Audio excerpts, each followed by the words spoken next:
Hello everyone, Raven is here.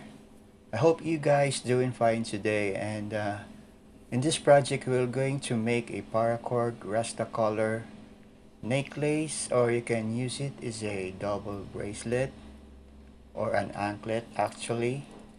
And I only used some of my leftover paracords here, and yes, it's summertime, so let's get started.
Don't forget to subscribe.